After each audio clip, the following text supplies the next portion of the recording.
Alright guys, got another game for you. This is a game against Mr. Mages24. And let me look at the generals. I am playing, once again, Breya. This is going to be a pretty common theme. I think all the games I have to record for the time being have been with Breya.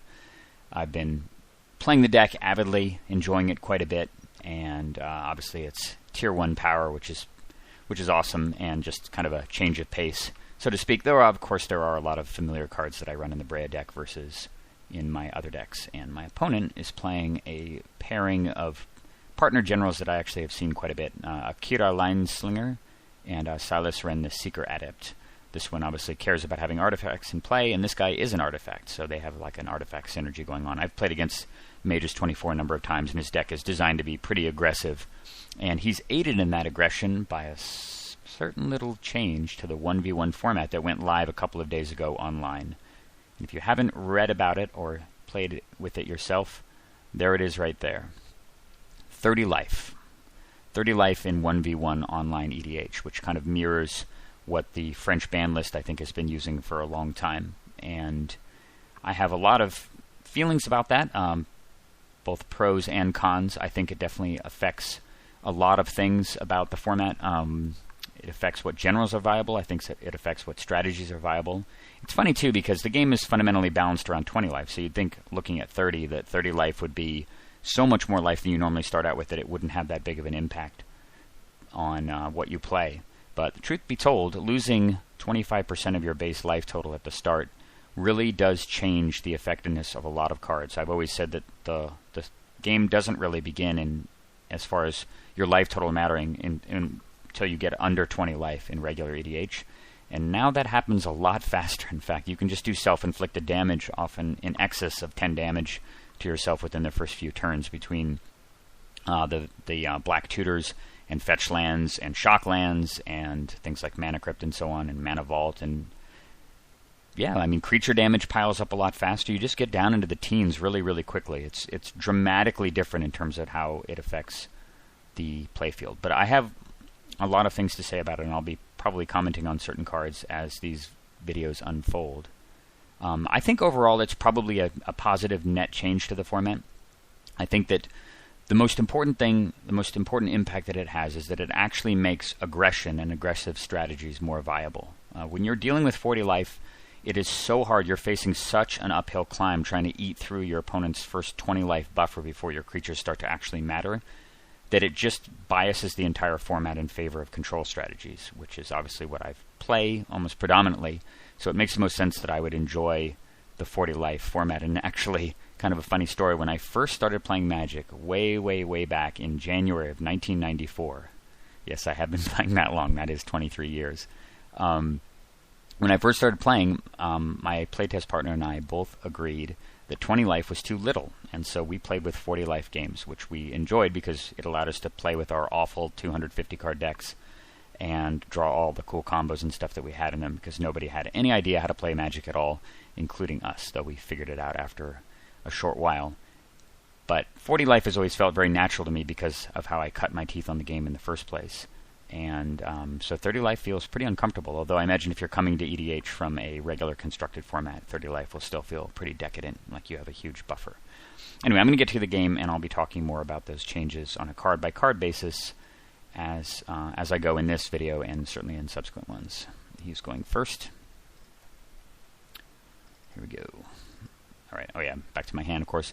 This is very borderline keepable, but it does contain Enlightened Tutor, which gives me access to Mana Crypt or Soul Ring. And depending on how the game's going to unfold, either one of those cards is likely to be tutored for right away. It'll kind of depend on what land I draw too. Alright, Steam Bend's tapped. And a Memnite. Well, that's a perfect example of a card you would probably never ever see in a deck outside of something like the Akiri Lineslinger deck. Maybe you'd see Memnite played in something like Arkham Dagson as well, but it's actually, it's just got an extra 25% power attached to it now because I'm starting with 10 less life. Vampiric Tutor. Alright, and Breya, why do you have to pop up? Alright, I'll get to you. Alright, well that certainly changes what I'm going to be doing at the beginning of the game. It has more flexibility. Alright, so he's got all the mana for his general. Comes down right away as a 1-3. Obviously not too threatening. but at the same time, its damage can add up really, really quickly. It's funny too that they've kept the 21 general thing in place when it's a hell of a lot less relevant. I mean, if you take 21 damage from your opponent's general, you've probably already died just from damage in general, unless you've been gaining life aggressively. Alright, end of turn, I'm going to Enlighten Tutor, and I'm just going to go get the obligatory Soul Ring. And it's funny too, because previously with 40 life, I would have just happily gotten Mana Crypt here just for the general flexibility of what it might allow me to do down the road. I probably wouldn't even play it right away, given that there's nothing for me to do. But having the ability to just play the Crypt out while keeping it in hand to explosively accelerate your mana is good for the flexibility, and you obviously don't care about the life loss. But now, Soul Ring has become a lot stronger relative to Mana Crypt, which seems funny because Soul Ring's already totally insane. But it is truly a lot better in a format where you can be taking relevant damage from it. Alright, so I'm just playing that. And I'm leaving the black mana open here in order to Vampiric Tutor. So I decide I'm going to just play Winter Orb right now. I need to constrain his development. I do have Teferi in play, and my game plan probably is to just Vampiric Tutor for Toxic Deluge once he gets a few more things in play. And as a backup plan, of course, I have the ability to Vampiric Tutor for a Vandal Blast, because I've got red mana right now, depending on what kind of artifacts he winds up putting into play. So I'm going to go leave myself the options open. Not under too much pressure yet. And the Winter Orb buys me some time. It certainly doesn't hurt me right now at all. It plays Ancient Den and a Hex Parasite. No. I've seen this in multiplayer games recently, and it's so brutal against Planeswalkers. So now this thing's a 3/3. Still not under a tremendous amount of pressure. So I decide I'm not going to Vampiric Tutor yet, because there isn't really anything. I mean, I could get the Deluge and clear this away, but it would only kill off 2 of the artifacts this thing would regrow. He could just play his general and start using his general to redeploy the Hex Parasite and the other thing, because I think that's what it does. Yeah, choose target artifact in your graveyard. You may cast that card this turn. So he would actually, if he started to attack me with his other general, he would just be able to start regrowing these guys right away. So I decided that clearing these guys out isn't really that advantageous, and I'm going to go for the longer term play of Vandal Blasting him, which means there's no reason to tutor for Vandal Blast yet, because I can't cast it. And I need to draw land first. You don't want to basically stunted growth yourself. But this gives him the option to Mind Twist him as well. And I top deck Mox Diamond, which is abysmal. But I'm still going to just tap out and Mind Twist here. At least get some artifacts from his hand. And I get 2 land and Static Orb. Which is, I guess he's playing this card just because his general has Vigilance. And it would have been nightmarish for me to deal with. Although, it's very interesting how it interacts with Winter Orb. I think that you can actually untap 2 land under Static Orb and Winter Orb. Which is kind of weird. I think it still works that way, but I'm not sure. Alright, Island. Now his other general's out. Gnarly.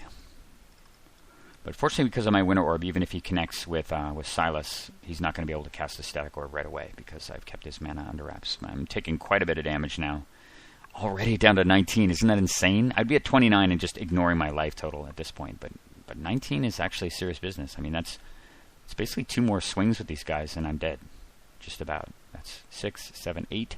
Yeah, if he adds 1 more artifact to mix, that's 9, and then another artifact, that's 10, and I would be dead. Alright, gotta untap here. I really, really need to draw a land, or any type of mana source right now. Any one of those would be awesome. Gotta pause. Phone call. So anyway, yeah, I just need to draw any mana source, really. A talisman, a land, got even Mox Opal. There's a number of things I could draw. I could draw Chromatic Lantern, Coalition Relic, etc., etc. I have probably almost half the deck as outs right now to get a mana source here. And if I don't draw a land here, I'm going to be in deep trouble. I mean, I still have the ability to maybe recover here with the Toxic Deluge plan, but it's going to be really rough seas, because I'm going to get Bash for at least, this is 8, plus I'm going to have to tutor, which would drop me, that would be 10 damage, I'd be at 9, and then I have to Deluge for 3 more, I'd be down to 6 life, which is just gnarly. And Breya does allow you to recover, which is one of the amazing things about the general, but at the same time, you don't want to be that low. So come on, mana source. Top. God damn it. Alright. I can use it, and on top I see 2 of the cards I mentioned, a Chromatic Lantern and a land, as well as a counterspell, which is not very useful right now. So I'm going to have to spin the top and just put a land into play using the Mox Diamond, because obviously that's way better. Not only do I have Winter Orb in play, but the city damages me. And I've got the magical 5. It's just a matter of what he does next turn. I see him tap 1 mana, which makes me think he might want to tutor during his upkeep, and then he thinks better of it. Seat of the Synod, another artifact. And another artifact, the Sigil Pest. Or, it's not Sigil Pest, Signal Pest. So yeah, I would definitely be dead next turn. I mean, if you look at that, he just put 2 more artifacts into play, so that's 6, 7, 8, 9, 10. And then this thing has Battle Cry, and that would be more than lethal. So this deck can actually put a lot of pressure on you quickly. But fortunately, because I did not Vampiric Tutor that turn, yeah, it gives me the option to recast his Static Orb, which of course he can't do. End of turn, I'm going to take 2, and fetch the Blast. As much as I would like to have been able to cast Tezzeret there, unfortunately it only allows me to untap 2 mana instead of the 5 that I need. But yeah, his Akira Line Slinger looking kind of sad all by itself. And I'm pretty comfortable here that even if he draws an artifact and starts to apply pressure again, I still have enough of a buffer, being at 7, that I can probably play Teferi, and I would probably fetch out the Mox Opal. I would take 1 more hit, and then I would seal up the game with Breya. So I'm not too terrified. Plus he can only untap 1 land still. And he just draws, and I think recognizing that my general is inevitable. And even though I'm down to 7 with 13 general damage on me, he packs it in. And that is a game won by really a singular card. Vandal Blast stitched together with a couple of tutors. Anyway, hope you guys enjoyed that game. I've got a bunch more on the agenda, and I will be recording those shortly. See you soon.